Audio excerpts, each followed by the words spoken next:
Hi കൂട്ടുകാരെ, പുതിയൊരു വീഡിയോയിലേക്ക് എല്ലാവർക്കും സ്വാഗതം. അങ്ങനെ ഇനി എസ് പിയും അതുപോലെ സാമ്യങ്ങളും സംസാരിക്കുന്നതിനിടയ്ക്ക് ആര്യൻ വന്ന് കയറിയിരിക്കുകയാണ് കേട്ടോ. ആര്യൻ എസ് പിയുടെ മുന്നിൽ വെച്ച് തന്നെ ഈ സ്വാമ്യങ്ങളുടെ കഴുത്തിന് പിടിക്കുകയാണ് കേട്ടോ. എന്നിട്ട് അച്ഛനെ ഒരു തള്ളുന്നുണ്ട് ആര്യൻ. അതും പറഞ്ഞിട്ട് ആര്യൻ പോവുകയാണ്. ആര്യൻ പറയുകയാണ്, ആ 50 ലക്ഷം നിങ്ങളായിരിക്കും മാറ്റിയിട്ടുണ്ടാവുക. മര്യാദക്ക് എനിക്ക് യഥാർത്ഥ പണം കിട്ടിയില്ലെങ്കിൽ എൻ്റെ സ്വഭാവം മാറും. ഞാൻ മറ്റുള്ളവർക്ക് മുന്നിൽ ആകെ നാണം കിട്ടിയിരിക്കുകയാണ് എന്നിങ്ങനെ ആര്യൻ പറഞ്ഞിട്ടാണ് കേട്ടോ പോകുന്നത്. ഈ സമയം ചൈത്രയും അപ്പച്ചിയും കൂടി മുകളിൽ നിന്ന് നോക്കുന്നുണ്ട്. അപ്പോൾ ഇതെല്ലാം കേട്ട് അവർ നിൽക്കുകയാണ്. അങ്ങനെ ആര്യൻ മുകളിലോട്ട് കയറി വരുന്നു എന്ന് കണ്ട ഉടനെ തന്നെ ചൈത്രയും അതുപോലെ അപ്പച്ചിയും അവിടെ നിന്ന് പെട്ടെന്ന് മാറുകയാണ് കേട്ടോ. എന്നിട്ട് വേറൊരു സൈഡിലോട്ട് നിന്നിട്ട് അപ്പച്ചി ചോദിക്കുകയാണ്, ഇത് ചൈത്ര ബേട്ടി ആയിരിക്കില്ലേ ഇത് മാറ്റിയത് എന്ന് ചോദിക്കുമ്പോൾ അതെ, അതിനെന്താ എൻ്റെ മോളെ, എൻ്റെ ചൈത്ര ബേട്ടി, നീ ഒരു കാര്യം ചിന്തിക്കണം. ഇത്രയും പണമൊക്കെ അടിച്ചു മാറ്റുമ്പോൾ ഈ അപ്പച്ചി ഒന്ന് പരിഗണിക്കണം. അപ്പച്ചിക്ക് എന്തെങ്കിലും തരാൻ കഴിയുമോ? അതെ, ഇത് എൻ്റെ മിടുക്കാണ്. ഇത് ആരുടെയും സഹായം ഇല്ലാതെ ഞാൻ സ്വയം ഏറ്റെടുത്ത സമ്പാദ്യമാണ്. ആ സമ്പാദ്യം മറ്റുള്ളവർക്ക് തരാൻ എനിക്ക് താല്പര്യമില്ല. അത് കേട്ടിട്ട് മിഥുൻ്റെ അച്ഛനും അവിടെ നിൽക്കുന്നുണ്ട് കേട്ടോ. അങ്ങനെ ഇവരുടെ സംസാരം കടുത്തു പോവാണ്. എൻ്റെ മോളെ, എൻ്റെ ചൈത്ര ബേട്ടി, നീ എന്താ ഇങ്ങനെയൊക്കെ പറയുന്നത്? നീ എനിക്ക് പൈസ തരില്ലേ? എനിക്ക് എന്തെങ്കിലും വന്ന് സഹായിക്കടോ? ഞാൻ എല്ലാ സഹായത്തിനും കൂട്ടുനിന്നതല്ലേ എന്നൊക്കെ പറയുമ്പോൾ ചൈത്ര പറയണ ഒരിക്കലും അപ്പച്ചിക്ക് എന്നിൽ നിന്ന് 1 രൂപ പണം പോലും അങ്ങനെയൊന്നും പറയാതെ മോളെ, ഈ അപ്പച്ചി പാവമല്ലേ എന്നൊക്കെ പറയുമ്പോൾ മിഥുൻ പുറത്തോട്ട് ഇറങ്ങി വരികയാണ് കേട്ടോ. അങ്ങനെ മിഥുൻ്റെ അച്ഛനും കൂടി ഇറങ്ങി വരുമ്പോൾ ഉടൻ തന്നെ മിഥുൻ പറയാണ്, അതെ, എനിക്ക് കിട്ടേണ്ട പൈസയാണ് നീ അടിച്ചിരിക്കുന്നത്. എൻ്റെ രാഷ്ട്രീയത്തിലോട്ട് കൊണ്ടുപോകേണ്ട 50 ലക്ഷം രൂപയാണ് നീ അടിച്ചു മാറ്റിയിരിക്കുന്നത്. ആ സമയം നീ ചെയ്തത് തെറ്റല്ലേ എന്ന് ചൈത്രയോട് മിഥുൻ ചോദിക്കുമ്പോൾ മിഥുൻ പറയാണ്, ചൈത്ര പറയാണ്, ഒരു തെറ്റുമില്ല. അതെ, എൻ്റെ അച്ഛൻ്റെ കാര്യം, എൻ്റെ അച്ഛൻ്റെ അടുത്ത് നിന്ന് പണം തട്ടിയെടുക്കാനും എല്ലാത്തിനും നിങ്ങൾക്ക് കഴിവുണ്ടല്ലോ. അപ്പോൾ ഇനിയും വേണമെങ്കിൽ അടിച്ചെടുത്തോ. അച്ഛനോട് ചോദിച്ച് 50 ലക്ഷം മാറ്റിയെടുത്തോ. പിന്നെ നിങ്ങൾ എന്നെ കല്യാണം കഴിക്കുന്നുണ്ടെന്ന് കരുതിയിട്ട് ഞാൻ നിങ്ങളുടെ വരച്ച വരയിൽ നിൽക്കുന്ന ഒരു ഭാര്യയായി നിൽക്കുമെന്ന് നിങ്ങൾ കരുതണ്ട.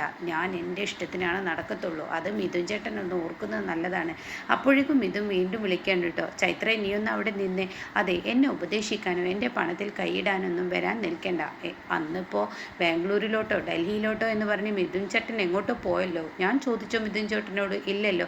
അതുകൊണ്ട് ഞാനിപ്പോൾ സിംഗപ്പൂരിലോട്ട് പോകാൻ നിൽക്കുകയാണ്. ഞാൻ എന്തിനു പോകുന്നു, എന്തിനവിടെ ചെല്ലുന്നു എന്നുള്ള ആ ഡീറ്റെയിൽ എൻ്റെ അടുത്ത് വേണ്ട എന്ന് പറഞ്ഞ് ചൈത്ര അങ്ങ് പോവാണ് കേട്ടോ. ഇത് കേൾക്കുന്ന മിഥുനെ ആകെ ഞെട്ടിപ്പോവുകയാണ്. ഇതേ സമയം ഉടൻ തന്നെ മിഥുൻ്റെ ഡാഡി വന്നിട്ട് പറയാണ്, മോനെ, നിൻ്റെ അമ്മ എന്നെ വരച്ചവരെയും നിർത്തുന്നത് പോലെയൊന്നും നിനക്ക് ചൈത്രയെ നിർത്താൻ കഴിയില്ല. അവളെൻ്റെ ഭാര്യ ആയാൽ അത് നിർത്താനും നിർത്തിക്കാനും എനിക്കറിയാമെന്ന് പറയണം കേട്ടോ. അപ്പോഴേക്കും ഇവിടെ അപ്പച്ചി പറയാണ്, അതെ, നിങ്ങളവരുടെ സംസാരം കേട്ട് നിങ്ങൾ ഇങ്ങനെ വാല് പൊക്കാനൊന്നും നോക്കേണ്ട. എന്തായാലും ഞാൻ നിൻ്റെ അടിമ തന്നെയാണ്. അടിമയായി നിന്നാൽ മതി, അതായിരിക്കും നിങ്ങൾക്ക് നല്ലതെന്ന് പറയണം കേട്ടോ. പിന്നീട് മിഥുൻ എസ് പിയുടെ അടുത്തോട്ട് ചെല്ലുകയാണ്. എസ് പിയോട് ചെന്നിട്ട് പറയാണ്, അതെ, 50 ലക്ഷം രൂപ എൻ്റെ ഫണ്ടിലോട്ട് തരാമെന്ന് പറഞ്ഞതല്ലേ, അപ്പോൾ ഇനി എന്തായാലും വേണ്ട. ഇനിയിപ്പോൾ മക്കൾ തമ്മിൽ വഴക്കൂടി എനിക്കൊരു ഫണ്ടും വേണ്ട, രാഷ്ട്രീയത്തിലോട്ട് കൊടുക്കും വേണ്ട, അതൊന്നും കുഴപ്പമില്ല. നിനക്ക് ഞാൻ 50 ലക്ഷം രൂപ തരാമെന്ന് വാക്ക് പറഞ്ഞിട്ടുണ്ടെങ്കിൽ ഞാൻ തരാമെന്ന് എസ് പി മിഥുനോട് പറയണേ. ഇതൊക്കെ കേട്ട് സ്വാമിയങ്കൾ അവിടെ ഇരിക്കുന്നുണ്ട് കേട്ടോ. അങ്ങനെ മിഥുൻ അതും പറഞ്ഞു പോകുമ്പോൾ ഉടൻ തന്നെ സ്വാമിയങ്കൾ പറയാണ്, നീ ചെയ്യുന്നത് തെറ്റാണ് എൻ്റെ എസ് പി. ഇങ്ങനെ അവനവൻ്റെ പണം ഇങ്ങനെ എടുത്തു കൊടുത്തു കഴിഞ്ഞാൽ പിന്നീട് നിങ്ങൾക്കൊന്നും ഉണ്ടാവില്ല എന്ന് നിങ്ങൾ ചിന്തിക്കണം. ഇതിനൊക്കെ ഒരു അടിവര ഇടണം എന്നിങ്ങനെ പറയുന്നുണ്ട് കേട്ടോ. ആ സമയം ഇല്ല, ഞാൻ ഓരോരുത്തർക്കും കൊടുത്ത വാക്ക് പാലിക്കണം. എൻ്റെ 2 മക്കൾ എന്നെ നശിപ്പിക്കാനായിട്ട് ഇറങ്ങിയിരിക്കുകയാണെങ്കിൽ അങ്ങനെ അങ്ങ് നശിച്ചു പോട്ടെ. അത് പറഞ്ഞിട്ടങ്ങ് ഒഴിവാവാൻ പറ്റുമോ? ഞാൻ ഇപ്പോഴും പറയുന്നു, നിൻ്റെ 2 മക്കളെ നേരാക്കാൻ പോംവഴി ഈ അപ്പച്ചി ഒന്നല്ല. നീ ഒരു വിവാഹം കഴിക്ക്. അവർക്ക് തോന്നണം നീ ഒരു വിവാഹം കഴിച്ച് നിന്നിലൊരു കുട്ടി ഉണ്ടാവുമെന്ന് അവർക്ക് തോന്നിക്കഴിഞ്ഞാൽ അവരൊന്ന് ഭയക്കും. അവരുടെ സ്വത്തിൽ കൈയിടാൻ ആളെത്തിയിരിക്കുന്നു എന്ന പേടി അവരുടെ ഉള്ളിൽ വരും. അത് വരുന്നതിനോടുകൂടി അവരൊന്ന് ഒതുങ്ങും. എന്തിന്? ഞാൻ നിൻ്റെ ജാതകം എടുത്ത് നോക്കിയപ്പോൾ 2ാം വിവാഹത്തിൽ 3 കുട്ടികൾ നിനക്കുണ്ടാവുമെന്ന് പറഞ്ഞിട്ടുണ്ട് എസ് പി. അതുകൊണ്ട് ചെയ്യുന്നതാണ് നല്ലത്. എന്നെ വെറുതെ ദേഷ്യം പിടിപ്പിക്കരുതോ. 3 കുട്ടികൾ എന്ന് പറഞ്ഞ് എസ് പി സ്വാമി അങ്കളിനെ അങ്ങ് അടിക്കാൻ ഒരുങ്ങുമ്പോഴേക്ക് എസ് പിക്ക് ഫോൺ എത്തിയിരിക്കുന്നു കേട്ടോ. അപ്പോഴേക്കും സ്വാമി അങ്കിളിന് ഫോൺ വന്നിരിക്കുകയാണ്. അപ്പോൾ ഉടൻ തന്നെ ഞാൻ ഈ ഫോൺ എടുക്കട്ടെ എന്നിട്ട് തിരിച്ചു വരാമെന്ന് പറയുമ്പോൾ, തിരിച്ചു വരുമ്പോൾ നല്ല വാക്കുകൾ കൊണ്ട് തിരിച്ചു വരികയാണെങ്കിൽ വന്നാൽ മതി, അല്ലാതെ ഇങ്ങനെ വായിൽ തോന്നിയ വാക്കുകൾ വിളിച്ചു പറഞ്ഞ് എൻ്റെ മുന്നിലോട്ട് വരരുതെന്നും പറഞ്ഞിട്ട് SP സ്വാമിയെ വഴക്ക് പറയാണ്. വന്ന വഴിയെ ഇറങ്ങിപ്പോയിക്കോ എന്ന് പറഞ്ഞ് വഴക്ക് പറയാണ്. ഇതേ സമയം സ്വാമിയാണെങ്കിലും ഫോൺ എടുക്കുകയാണ്. ഫോൺ എടുക്കുന്ന സമയത്ത് അർജുനായിരിക്കും കേട്ടോ. അപ്പോൾ ഇത് ഞാനാണ് അർജുൻ, നിങ്ങളുടെ കമ്പനിയിലാണ് നിൽക്കുന്നത്, ഏത് അർജുൻ, എവിടുത്തെ അർജുൻ എന്നൊക്കെ സ്വാമികൾ ചോദിക്കുകയാണ്. സ്വാമികളെ എന്നെ മറന്നോ, അന്ന് ആക്സിഡൻറ്റ് സംഭവിച്ച അന്ന് SP വീട്ടിലോട്ട് കൊണ്ടുവിട്ട ആ പയ്യനാണ്, ആ അർജുനാണ്. ഓ അതെ, എന്താ നിനക്ക് വേണ്ടത്? ഞാൻ പറഞ്ഞല്ലോ ഞാൻ അർജുൻ അങ്ങനെ കമ്പനിയുടെ CEO ആണെന്ന് ഞാൻ പറഞ്ഞല്ലോ, അപ്പോൾ ഞാൻ പ്രത്യേകിച്ചൊന്നും പറയേണ്ട ആവശ്യമില്ലല്ലോ എന്നൊക്കെ പറയുമ്പോൾ, ഓ നീ എന്തിനാ വിളിച്ചതെന്ന് പറ. അന്ന് ഞാൻ നിങ്ങളുടെ വീട്ടിൽ വന്നപ്പോൾ ഒരു കല്യാണക്കാര്യത്തെക്കുറിച്ച് നിങ്ങൾ സംസാരിക്കുന്നതായി ഞാൻ കേട്ടു. അപ്പോൾ എൻ്റെ അടുത്ത് അതിന് പറ്റിയൊരു കുട്ടിയുണ്ട്. എന്താണോ താനീ പറയുന്നത്? അതെ, എൻ്റെ അടുത്ത് അതിന് പറ്റിയൊരു കുട്ടിയുണ്ട്. ആ കുട്ടിയുടെ പ്രായം എന്താ? അയ്യോ എനിക്ക് പ്രായമൊന്നും അറിയില്ല. അപ്പോൾ നീ ഈ പറയുന്ന ആളുമായി മാച്ചാ? ഓ നല്ല മാച്ച്, അവരെ കണ്ടാൽ ആരും ഒന്ന് നോക്കിപ്പോവും, അത്രയും മാച്ചായ 2 ജോഡികളാണെന്ന് പറയുന്നത് കേട്ടോ. ഓഹോ നന്നായി, എന്നാൽ ഞാൻ പെണ്ണിനേറ്റ് വരട്ടെ? അത് വേണ്ട, നമുക്ക് വേറെ എവിടെയെങ്കിലും വെച്ച് കാണാം. ഈ പറയുന്ന പയ്യന് ഈ കാര്യത്തിൽ വിവാഹ കാര്യത്തിൽ വലിയൊരു ഇതൊന്നുമില്ല, അപ്പോൾ അതുകൊണ്ട് അത് വേണ്ട എന്ന് പറയാൻ കേട്ടോ. അപ്പോൾ അത് കേൾക്കുന്നതിനോട് കൂടി അർജുൻ പറയാം, അതെന്താ അങ്ങനെ? അല്ല അയാളിപ്പോൾ വിവാഹം കഴിക്കുന്നതിനെ കുറിച്ച് സംസാരിച്ചിട്ടില്ല, എങ്കിലും കൂടി ഞാൻ സംസാരിച്ച് ശരിയാക്കിക്കോളാം. എന്തായാലും നീ ഈ വീട്ടിൽ വന്നപ്പോൾ കല്യാണ കാര്യത്തെക്കുറിച്ച് അറിഞ്ഞതും അതുപോലെ തന്നെ ഈ പറയുന്ന പെൺകുട്ടിക്ക് ഇതിന് താല്പര്യമുണ്ടെന്നും പറഞ്ഞല്ലോ. ഓ പെൺകുട്ടിക്ക് നല്ല താല്പര്യമാണ്, പക്ഷെ ഒരു പ്രശ്നമുണ്ട് കേട്ടോ, നിങ്ങളെപ്പോലെ റിച്ച് ഫാമിലി ഒന്നല്ല, ഒരു മിഡിൽ ക്ലാസ് അത്രയേ ഉള്ളൂ, അങ്ങനെ കഴിഞ്ഞു പോകുന്ന. ഇവിടെ സ്വത്തും സമ്പാദ്യമൊന്നും പ്രശ്നമല്ല, നല്ല കുട്ടിയായാൽ മതി എന്ന് പറഞ്ഞിട്ട് സ്വാമി ഫോൺ വെക്കുകയാണ് കേട്ടോ. ഇതേ സമയം അർജുൻ നീ അവിടെ തന്നെ നിൽക്ക്, ഞാൻ ഇപ്പോൾ എത്താം എന്ന് പറഞ്ഞിട്ടാണ് സ്വാമി ഫോൺ വെക്കുന്നത്. അങ്ങനെ സ്വാമി അങ്കിൾ പോയിട്ട് SP അടുത്തോട്ട് ചെല്ലാണ്. SP പറയണം, ഞാനേ പോവുകയാണ്, എന്തായാലും ഞാനൊന്ന് പെട്ടെന്ന് പോകണം, എനിക്ക് തന്നെ പോകണം, ഞാൻ തന്നെ പോയി കൈകാര്യം ചെയ്യേണ്ട, അപ്പോൾ എങ്ങോട്ടാണ് അതൊക്കെ വന്നിട്ട് പറയാമെന്ന് പറഞ്ഞിട്ട് അവിടെ നിന്നും SP അടുത്ത് നിന്ന് സ്വാമി പോവുകയാണ് കേട്ടോ. പിന്നീട് അർജുനാണെങ്കിലോ ഇവരുടെ കമ്പനിയിൽ ഇങ്ങനെ കാത്തു നിൽക്കുകയാണ്.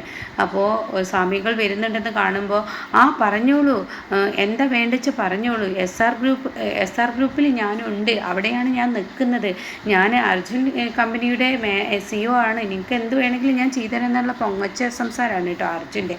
അങ്ങനെ ഈ സമയങ്ങൾ വരൂ എന്നൊക്കെ പറഞ്ഞ് SR ഗ്രൂപ്പിൻ്റെ ഓഫീസിലോട്ട് കൊണ്ടുപോവാണ് കേട്ടോ. എന്നിട്ട് ചോദിക്കുകയാണ്, എടോ താൻ എന്തൊക്കെയാണോ ഈ പറയുന്നത്? ആ പെൺകുട്ടിക്ക് ഇഷ്ടമായി എന്ന് ആ പെൺകുട്ടി എവിടെയൊക്കെ വെച്ച് കണ്ടിട്ടുണ്ട്, അതുകൊണ്ട് അക്കാര്യത്തിൽ പേടിക്കണ്ട. പക്ഷേ പയ്യന് വിവാഹത്തെക്കുറിച്ച് വലിയ ചിന്ത ഒന്നുമില്ല, അതിനൊക്കെ കഴിവുള്ള പെൺകുട്ടിയാണ്. ആ പറയുന്ന പെൺകുട്ടി ഈ പയ്യനെ വളച്ചെടുത്തോളൂ, അവർ തമ്മിലൊന്ന് കണ്ടുമുട്ടിയാൽ മതി, എന്നാൽ നമുക്കൊന്ന് ആ സെറ്റപ്പ് ചെയ്താലോ എന്ന് സ്വാമിയങ്ങൾ പറയാണ്. അത് തന്നെ നല്ലത്, നാളെ ഞാനൊരു റിസോർട്ടിൽ വരാം, അങ്ങോട്ടേക്ക് ഈ പയ്യനെയും കൂട്ടി വന്നാൽ മതി. പിന്നീട് അവർ തമ്മിലുള്ള സംസാരമാകുമ്പോൾ തീർച്ചയായും ഈ ഒരു വിവാഹത്തിന് സമ്മതം മൂളം ആ പയ്യൻ എന്നൊക്കെ അർജുൻ പറയാണ്. അപ്പോൾ സമയങ്ങൾ ശരി, എന്തായാലും നന്നായി എന്ന് പറയാണ്. അപ്പോൾ ഈ സമയങ്ങളിൽ വലിയ സമാധാനമാവുകയാണ് കേട്ടോ. പിന്നീടാണെങ്കിലോ ധ്വനിയെ വിളിക്കുകയാണ് അർജുൻ. അങ്ങനെ ധ്വനിയെ വിളിച്ച് കാര്യങ്ങൾ പറയാണ്. ധ്വനി എന്തായാലും നാളെ റെസ്റ്റോറൻറ്റിൽ വെച്ച് ആര്യനെ കാണും, അവിടെ വെച്ച് നീ ആര്യനെ വളച്ചെടുക്കണം, ആര്യനെ വിവാഹത്തെക്കുറിച്ച് ചിന്തിച്ചിട്ട് പോലുമില്ല എന്നാണ് സ്വാമികൾ പറഞ്ഞത്. അക്കാര്യത്തിൽ ഞാൻ അടിപൊളിയല്ലേ, ഒരു പേടിയും പേടിക്കണ്ട, പെട്ടെന്ന് ഞാൻ അവനെ വീഴ്ത്തിയിരിക്കുമെന്ന് പറയുമ്പോൾ നിൻ്റെ കയ്യിലാണ് ബാക്കിയുള്ള കാര്യങ്ങൾ, അതുകൊണ്ട് എനിക്കൊന്നും പറയാൻ കഴിയില്ല. ശരി അർജുൻ, എന്തായാലും നാളെ നമുക്ക് കാണാമെന്ന് പറയാൻ കേട്ടോ. അങ്ങനെ ഈ സമയം ധ്വനിയാണെങ്കിൽ സ്വപ്നം കണ്ടു തുടങ്ങി. ധ്വനി തൻ്റെ മുന്നിലോട്ട് വരുമ്പോൾ അവനുമായിട്ടുള്ള ആ ഒരു റൊമാൻറ്റിക്, അതായത് അവർ തമ്മിൽ പരസ്പരം ഇഷ്ടമാണെന്ന് പറയുമ്പോൾ ആര്യൻ അതിന് മൂളുന്നു, അത് ധ്വനിക്കൊരു പൂവ് കൊടുക്കുന്നു. ഇതൊക്കെ ആകുമ്പോൾ ധ്വനി സ്വപ്നത്തിൽ കണ്ടതുപോലെ അല്ല ധ്വനിക്ക് തോന്നുന്നത്, യാഥാർത്ഥ്യത്തിൽ സംഭവിക്കുന്നു എന്നാണ് ധ്വനിക്ക് തോന്നിയിരിക്കുന്നത് കേട്ടോ. പിന്നീട് കാണിക്കുന്നത് ശില്പയാണ്. ശില്പയുടെ റൂമിൽ വന്നിട്ട് പുറത്ത് നിന്ന് 2 ഗുണ്ടകൾ വന്ന് തട്ടാണ്. അപ്പോൾ ഈ സമയം അവിടെ നിർത്തിയിരിക്കുന്ന ആ പെൺകുട്ടി ചോദിക്കുകയാണ്, ആരാണ് എന്നിങ്ങനെ ചോദിക്കുന്നുണ്ട്. ആ സമയം പറയണേ, ഞങ്ങൾ ചായ കൊണ്ടുതരാൻ വന്നതാണ്. ഇന്നെന്താ ചായ നേരത്തെ 6 മണിക്ക് വരുന്ന ചായ 5:30 തന്നെ ഇന്നെന്താ കൊണ്ടുവന്നിരിക്കുന്നത് എന്നൊക്കെ പറഞ്ഞിട്ടാട്ടോ കതക് തുറക്കുന്നത്. അങ്ങനെ കതക് തുറക്കുകയാണ്. കതക് തുറന്ന ഉടൻ തന്നെ ഈ പെൺകുട്ടിയുടെ മുഖത്ത് മരുന്ന് വെക്കുന്നതോടുകൂടി അവളുടെ ബോധം അങ്ങ് പോവാണ്. പിന്നീട് ശില്പയുടെ അടുത്ത് ചെന്ന് ഈ ഗുണ്ടകൾ മുഖത്ത് തലേണ വെച്ച് ശില്പയെ കൊല്ലാൻ ശ്രമിക്കുകയാണ്. അതിനിടയ്ക്ക് ഒരാൾ കതക് കുറ്റിയിടാൻ പോകുന്നതിനിടയ്ക്ക് ശില്പ പെട്ടെന്ന് കട്ടിലിൽ നിന്ന് എണീറ്റ് ഡോക്ടർ എന്നെ രക്ഷിക്കൂ, ഡോക്ടർ എന്നെ രക്ഷിക്കൂ പറഞ്ഞ് അലറി വിളിക്കുകയാണ്. അങ്ങനെ ശില്പയുടെ സൗണ്ട് തിരികെ ഇട്ടിരിക്കുകയാണ്. അങ്ങനെ ഇവർ 2-3 പേരും കൂടി വലിയൊരു വഴക്ക് തന്നെ, വലിയൊരു മൽപ്പിടുത്തം തന്നെ അവിടെ നടന്നുകൊണ്ടിരിക്കുകയാണ്. അപ്പോഴാണ് കേട്ടോ അതുവഴി 2 സ്റ്റാഫ് പോകുന്നത്. ആ ഹോസ്പിറ്റലിലെ കമ്പൗണ്ടർമാരാണ്. അവർ ഓടിയെത്താണ്. അങ്ങനെ ശില്പയെ രക്ഷിക്കുകയാണ്. അപ്പോഴേക്കും ഒരുത്തനോട് പറയണം, അവരെ പിടിക്കുമെന്ന് പറയുന്നുണ്ട്. ഒരുത്തൻ പോകുന്നുണ്ട്. പക്ഷെ ഒരു കമ്പൗണ്ടർ പറയാണ്, ഹലോ മാഡം, മാഡത്തിൻ്റെ സൗണ്ട് തിരികെ വന്നല്ലോ. അത് എന്നെ കൊല്ലാൻ വന്നവരാണ്. ഇന്നലെ രാത്രി ഞാൻ അങ്ങനെയാണ് അപകടത്തിൽപ്പെട്ടത്. ഇന്നലെ രാത്രി അവരെന്നെ കൊല്ലാൻ വന്നു. ഇങ്ങനെയാണ് ഞാൻ അപകടത്തിൽപ്പെട്ടത് എന്ന് പറയുമ്പോൾ, മാഡത്തിന് സൗണ്ട് കിട്ടിയല്ലോ എന്നിങ്ങനെ അയാൾ പറയുമ്പോൾ ഉടൻ തന്നെ, ശരിയാണല്ലോ, എനിക്കെൻ്റെ സൗണ്ട് തിരികെ കിട്ടി, ഈശ്വര, എനിക്കെൻ്റെ സൗണ്ട് തിരികെ കിട്ടി എന്നിങ്ങനെ ശില്പ പറയാണ്. പിന്നീട് ധോനിയെയും അതുപോലെ അർജുനെയാണ് കാണിക്കുന്നത്. ഇവർ ഈ റെസ്റ്റോറൻറ്റിൽ ഇരിക്കുകയാണ്. അപ്പോൾ തന്നെ അർജുൻ ചോദിക്കുകയാണ്, അല്ല, നീ എങ്ങനെ ഈ ആര്യനെ വളച്ചെടുക്കും? അതിനൊക്കെ എനിക്ക് കഴിവുണ്ട്. എന്തായാലും ഈ സ്വാമി അങ്കിളിനെ ഒന്ന് അർജുൻ മാറ്റി തന്നാൽ മതി. ആര്യനെ ഒറ്റയ്ക്ക് കിട്ടിയാൽ എനിക്ക് എല്ലാത്തിനും കഴിയുമെന്ന് പറയുമ്പോഴാണ് കേട്ടോ SP-യും സ്വാമിയും കൂടി കാറിൽ വന്നിറങ്ങുന്നത്. അത് കാണുന്നതിനോടുകൂടി ഉടൻ തന്നെ ഇങ്ങനെ മനസ്സുകൊണ്ട് ചിന്തിക്കുകയാണ് അർജുൻ, ഇതെന്തിനാ ചെക്കൻ്റെ അച്ഛൻ ഇവിടോട്ട് വന്നിരിക്കുന്നത്. അപ്പോൾ ഉടൻ തന്നെ ധോനി പറയാണ്, അതെ, എനിക്കറിയാം, ഈ SR ഗ്രൂപ്പിൻ്റെ എല്ലാ ഫാമിലിയെയും കുറിച്ച് ഞാൻ പഠിച്ചു. അപ്പോൾ ഈ നിൽക്കുന്നത് ആര്യൻ്റെ അച്ഛനാണ്. ഒരുപക്ഷെ ആര്യൻ്റെ അച്ഛനെ പെൺകുട്ടിയെ കാണിച്ചു കൊടുത്തിട്ടായിരിക്കും ഞാനുമായുള്ള വിവാഹം ഉറപ്പിക്കാമെന്ന് കരുതിയിട്ടുണ്ടാവുക. അങ്ങനെയാണല്ലേ എന്ന് അർജുൻ പറയുകയാണ്. അപ്പോഴേക്കും ഇവരിങ്ങനെ കയറിപ്പോകുന്ന സമയത്ത് അർജുൻ പിറകെ നിന്ന് സ്വാമിയങ്കിൾ എന്ന് പറഞ്ഞ് വിളിക്കുകയാണ് കേട്ടോ. ആ സമയമാണ് ധോനിയെ കാണുന്നത്. ഇനി എന്തായാലും വിവാഹം അങ്ങോട്ടും ഇങ്ങോട്ടും മകന് കൊടുക്കേണ്ട പെണ്ണിനെ അച്ഛനാവുന്ന ആ ഒരു സീനൊക്കെയാണ് കേട്ടോ.